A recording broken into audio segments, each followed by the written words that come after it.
Moon night episode 3।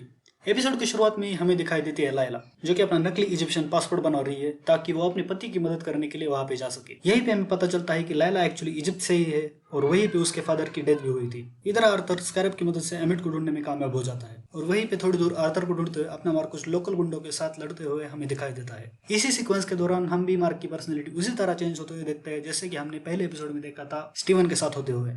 लेकिन इस बार जब मार्क वापस कंट्रोल पा लेता है तो वो देखता है कि उसने उन गुंडों को लिटरली मार दिया है। ये देखकर मार्क स्टीवन को पूछता भी है कि ये तुमने क्या किया, पर स्टीवन इस चीज से इनकार कर देता है। और हमने भी देखा है कि मार्क भले ही कितना भी बैड इस तरीके से लोगों को मारता हो, लेकिन वो इतनी ब्रुटलिटी तक नहीं जाता। तो हो सकता है कि यहाँ पे हमें मार्क की एक और पर्सनैलिटी के बारे में हिंट दिया जा रहा है जिसके बारे में मार्क को भी नहीं पता, और पहले एपिसोड में भी शायद यही पर्सनैलिटी वर्क कर रही थी। खैर, इतना सब होने के बावजूद भी आर्थर के बारे में कुछ भी पता नहीं चलता, तो खॉन्शु गॉड्स की मीटिंग बुलाने का तय करता है और वो उन्हें बुलाता है लिटरली एक सोलर इक्लिप्स लाकर। और तब हमें देखने को मिलते हैं इजिप्शियन गॉड्स के बाकी अवतार। तो उन गॉड्स के हिसाब से अर्थ पे वो किसी भी चीज पे इंटरफेयर नहीं करते क्योंकि लोगों ने उन्हें पूछना बंद कर दिया था। वो बस यहाँ पे इस चीजों को स्पेक्टेट करते हैं, इसीलिए उन्हें जरूरत होती है किसी अवतार की। खॉन्शु की इस सुनवाई के दौरान हमें यह भी पता चलता है कि एक्चुअली में खॉन्शु सही बंदा है क्योंकि उसने ह्यूमैनिटी को अकेला नहीं छोड़ा बाकी गॉड्स की तरह, और इसीलिए उसे बैनिश भी कर दिया गया था। आगे खॉन्शु सारे गॉड्स को आर्थर के प्लान के बारे में बताता है कि वो एमिट को रिलीज करना चाहता है, लेकिन गॉड्स के आर्थर को समन करने के बाद आर्थर उल्टा खॉन्शु पे ही एलिगेशंस लगा देता है और उन्हें मार्क के मेंटल सिचुएशन के बारे में भी बताता है। इस पे गॉड्स लिटरली आर्थर की बात मान लेते हैं और उसे छोड़ देते हैं। मतलब इन गॉड्स के पास अगर इतनी पावर है कि वो किसी को भी कहीं से भी समन कर सकते हैं, तो क्या वो एक बार आर्थर की बात को क्रॉस चेक नहीं कर सकते थे,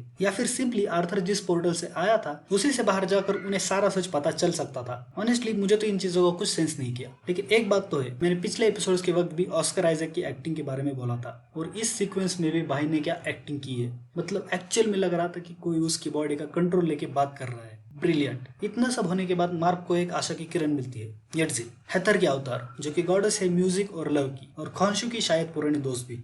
वो मार्क को बताती है कि एमिट के टूम को ढूंढने का एक और तरीका है, लेकिन उसके लिए मार्क को सेन्फू का सैक्रिफाइस ढूंढना होगा जिसपे अभी भी एमिट के टूम की लोकेशन होगी। तो मार्क सेन्फू को ढूंढने लग जाता है और तब उसे मिलती है लायला। फिर दोनों एंटन मोगट के पास जाते हैं, जो कि एक कलेक्टर स्लैश चोर है जिसके पास सेन्फू का सार्कोफेगस है। वहां पे मार्क स्टीवन की मदद से एमिट की टूम की लोकेशन फिगर आउट कर ही रहा होता है कि वहां पे आर्थर आ जाता है और एंटन को एंटिक स्कैरब का लालच देके उस सैक्रिफाइस को डिस्ट्रॉय कर देता है। और अब हमें यहाँ पे एपिसोड का मून नाइट एक्शन देखने को मिलता है। थोड़ी बहुत हाथापाई, मारामारी और गोलियां चलने के बाद लायला किसी तरह से मैप के उन पीसेस को कलेक्ट कर ही लेती है और यहीं पे हमें यह भी दिखाई देता है कि आखिर क्यों खॉन्शु अपना नेक्स्ट अवतार लायला को बनाना चाहता था। फाइटिंग स्किल्स देख रहे हो।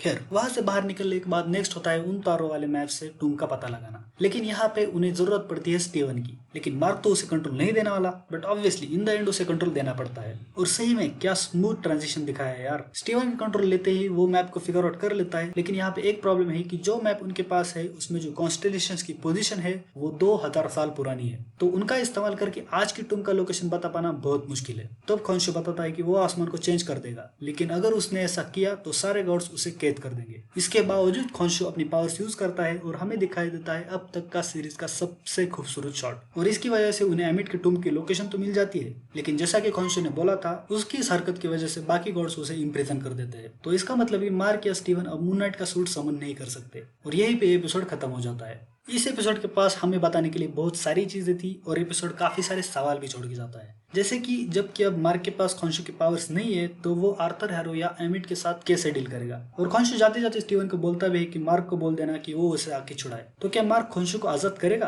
क्योंकि एक तरह से मार्क अभी खॉन्शु से आजाद है, जो कि वो कहीं ना कहीं चाहता था। और एक सवाल कि एपिसोड के एंड में खॉन्शु ने जो आसमान बदल दिया उससे सही में एमसीयू में किसी को कुछ भी फर्क नहीं पड़ा। और अगेन इस एपिसोड में भी एमसीयू का कोई भी तगड़ा रेफरेंस हमें नहीं देखने को मिला, बस एंटन मैगट के पास वाला मैड्रिपुर का नाम छोड़ के। सही में ये स्टोरी एमसीयू में ही चल रही है ना, या किसी और यूनिवर्स में। खैर, सवाल तो बहुत सारे हैं और इसी के जवाब पाने के लिए आगे के एपिसोड के लिए मैं बहुत एक्साइटेड हूँ।